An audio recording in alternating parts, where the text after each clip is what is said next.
Ladies and gentlemen, welcome back into the Buster Show podcast. Today we have Douglas Boneparth on the show. My friend, how are you doing? I'm doing great. It's not to timestamp the show here. It's been a long week, and I'm looking forward to the weekend to say the least. But not before we have a good conversation. I love it. I want to start this off with a bang. What do you think about Elon Musk getting into Twitter headquarters and just firing everybody? What's your reaction? I mean, there's been like no shortage of memes of Jeremy Piven from Entourage, Yeah. going through the talent at the very end of the show, and he's blasting people with a paintball gun. Enough. We get it. But yeah, I mean, CFO, Prague CEO out. I think I just saw a tweet, some engineers walking out. I mean, obviously, it's hard to not imagine that there's going to be, personnel changes, leadership changes. Clearly, Elon just bought the company. He's the boss now.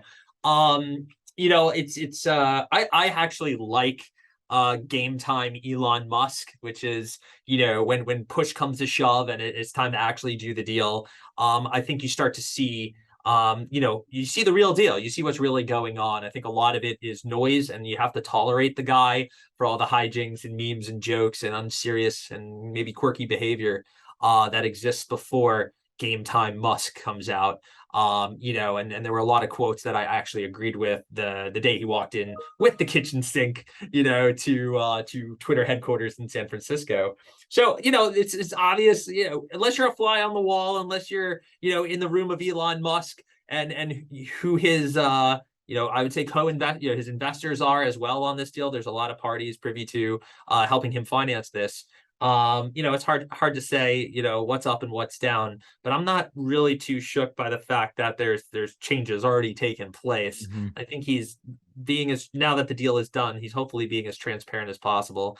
He's the builder. Let's see what he does here. It's certainly interesting. And by the way, I feel for, Twitter employees who've had to put up with, God, story arcs, chapters No, you're so right. related to this. I mean, one of my highlights during this whole takeover has been, I've been commenting on it in the media. My favorite one was Vanity Fair. A couple times I was, I got to kind of, why is Vanity Fair talking about this deal? But it goes to show you, I mean, who wasn't talking about this, and here we are still talking about it. It's the news of the day. You know who I don't feel bad for? The former CEO of Brag. Twitter, who just cashed in over $60 million for a few months' work. Yeah, that's the other one going around. So It's like Liz Truss on steroids. yeah, that is the correct comparison. Prague. I actually, it's funny. Right before I got on here, just tweeted, the very old joke at this point. Like, instead of paying Parag $44 million to be the CEO for 11 months, they could have given every American $1 million. And The obviously, math adds up. obviously, maths being put to work here. Yeah, I don't think you should feel too bad. I mean, that's quite the haul: 50 mil, 44 mil, 60 mil. Before you know it, you're talking real money. But yeah, he's making out for less than 1 year. What he definitely puts Liz and the lettuce to shame here. For investors, because obviously Elon funded a lot of it, I'm sure, but he didn't fund all of it himself. Do Right. these investors expect to make money, or is this like the highest level branding play that there is for like Binance putting in 500 million and A16Z putting in $1 billion? Like, what's the goal? I mean, if they're investors of any degree of magnitude, perhaps it's some say in something that's favorable to their cause or their company, right? It's almost analogous to, donors to political campaigns looking for, some kind of, favoritism when it comes to passing law. So here we are in the context of, hey, if we get involved, do we get a better, advertisement deal? I really don't think it's something as, surface level as that. And then the other side is to make money, of course. Here's an opportunity to invest in a leader that we believe in. Elon Musk has made it pretty clear that he wants to unlock the value of Twitter. Hard to not agree that that's what he would like to do here after looking at 10 years of really not unlocking much shareholder value. And that's the biggest kind of mark against Twitter is take a good look, at what it's been able to do for investors over the last 10 years. I think my buddy Ramp tweeted, like, if you held, from inception till now or over the last 10 years, I think you made 20%, you know? I don't know if a Yeah. discount rate was in there. I don't know his math behind that, A but he's a smart. hamster probably could have done better on a wheel. I mean, if you invested in the S&P 500, in the Nasdaq, in any almost major U.S. equity benchmark out there, you definitely would have absolutely eviscerated Twitter's performance. So Yeah. if you're an investor coughing up 500 mil to a bill to make this happen, it's likely because you want to get a couple billion out of it whenever it is you decide to get a liquidity event. But we got a privately held company now, so that's certainly interesting. Can't move those shares today. Locked up, guys. Off the indices and cash in your accounts. Yeah, I If saw. you're I holding tried to stock. I tried to look it up today. It's not there. Not there. It's funny. Intense. Full and fair disclosure. I guess I'm no longer a Twitter shareholder. In fact, I got liquidated here. But I remember buying, I think in the last year or two, in the 30s somewhere, Hmm. because I figured I'm addicted to this platform and I use it every day. I might as well be a shareholder, and it's pretty much at a low point of its price. Buying Then the products you new, love. yeah, then Yeah. the news came out, shot into the 40s. I think it flirted with 50s, if I recall. And I remember hedging my bet and selling like half my position in the upper 40s, thinking like, well, he's going to go buy it at 53 and change. If this thing falls apart, let's hedge against it falling apart. Probably the So responsible thing to do. Yeah. responsible, you got the CFP in the house, the financial planner in the house. I did a little actual active management here and a little risk risk little hedging here on the risk side of things. It's an interesting point you made though, for especially a company or a venture firm like an A16Z. If they invest in, let's say, 300 companies a year, every single one of those companies is going to be on Twitter, and something bad is probably going to happen to 5 to 10% of those on a platform that, in the crypto space in particular, is the most important platform. Yeah. So you're protecting yourself sort of against that, because if you own a significant piece of the company and you were there for Elon and his team when he needed, them to be there, I'd think that they get some sway, like with a political candidate, like you said. Yeah, I mean that's certainly, something that happens here. Very, very difficult to, get in the shoes of those particular investors, whether it's, Andreessen or, a hedge fund or whoever's, going to support Elon here. It's very hard to find out what their motivations are, and you usually don't find out till much later on. Adam, cynical finance guy Doug wants to say it's money is usually the motivator, like if people are trying to secure the bag. And then maybe this notion of political capital and network effects and things like that. All of it's in play, but that's what makes it fun. We're going to speculate and probably not know the real answer until some future point in time. Probably. I think people online have been saying this for years, but just that memes run the world. Do you think that, like, obviously 20 years ago, memes had no impact on financial markets? Yeah. What kind of impact do you honestly believe memes have on the general markets? It's a great question. I don't even know if it's so much on the markets as its impact in our lives.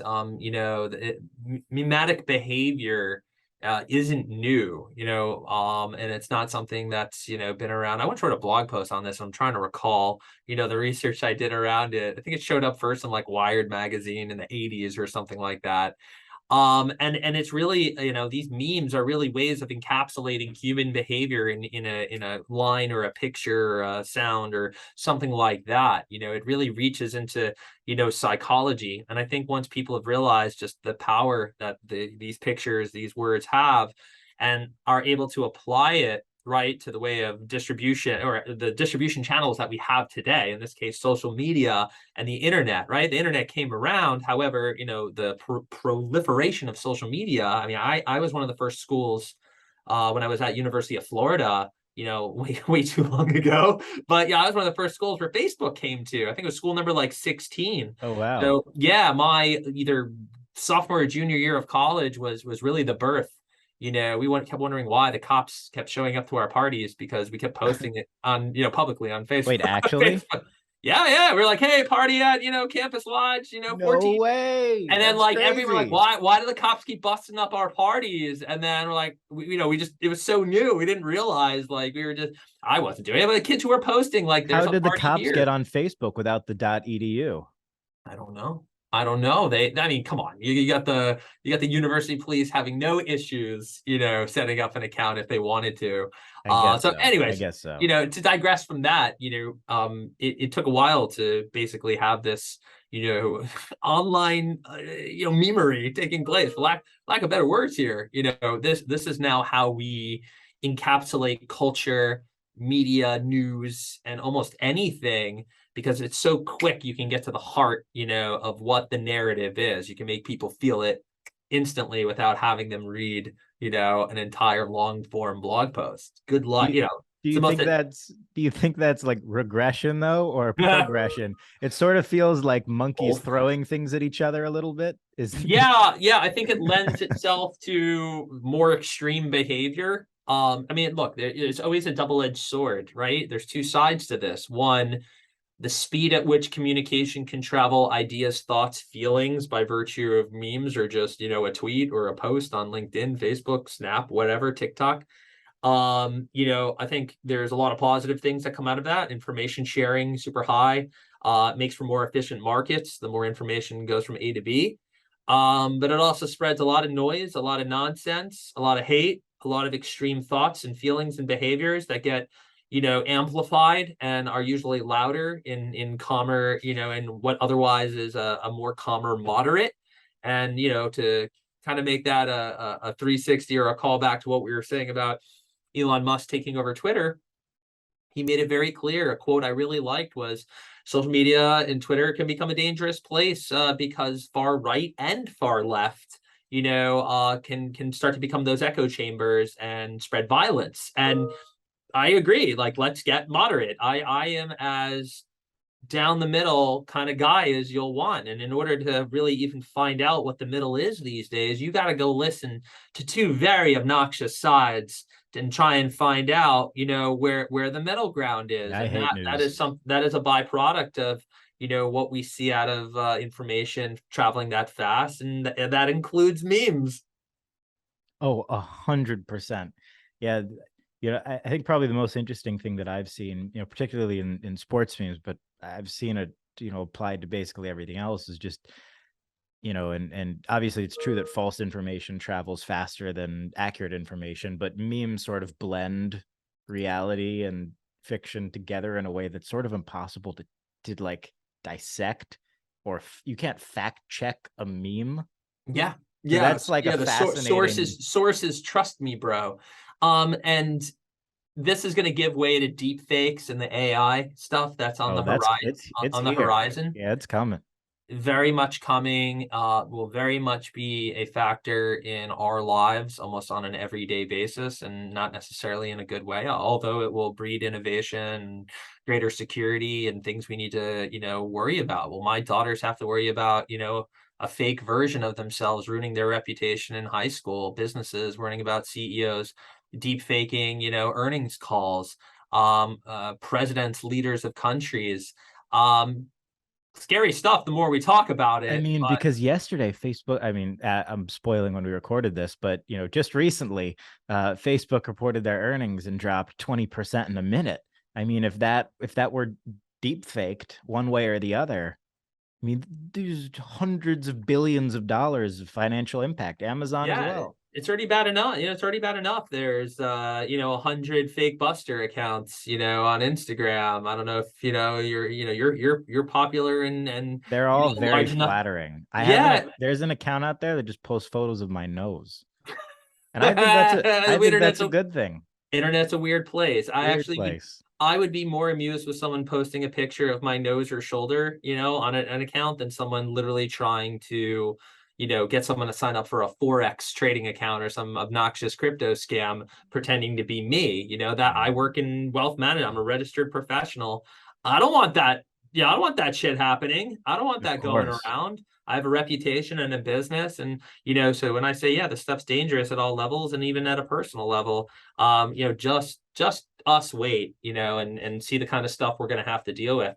but I'm a positive guy. I'm generally optimistic. Like if there's really gnarly slash technologically cool bad stuff, there's also got to be some really dope, cool stuff that will Yeah. improve our lives. So let's not forget that, you can't even taste that sour stuff without there being some really sweet stuff there too. And it's a guessing game as to just what that is and how awesome it will be. So Yeah, I think verification's obviously going to play an even bigger part in the future. And I remember it was originally created so that you could tell the real celebrity from the fake celebrity accounts.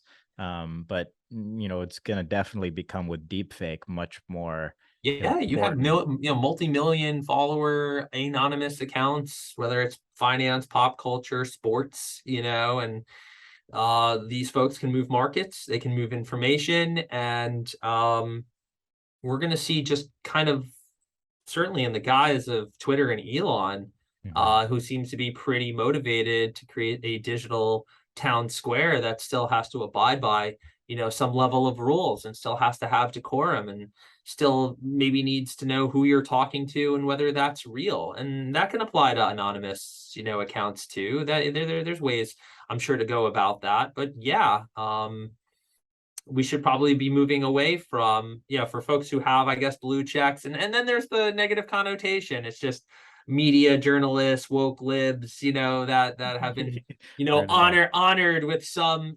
approval from the social media gods. Um, I get it, but yeah, probably should maybe re-examine how these function, how those types of things work to protect individuals and protect brands and businesses and value, shareholder value, business value, and all that kind of stuff. 100%. I want to ask you about some TikToks I've been seeing recently that I'm sure you have as well. Yeah. It's these tech employees who Yes. post their day in the life Day in the videos, life. and they're just not working. They go in, they talk about how they're working out, they Yeah. talk about how they're socializing and meeting friends, they talk about how they get snacks and they eat all the food there, and then Yeah. they talk about how they go outside and tan, and then go back to the gym and go home, and then go out and party.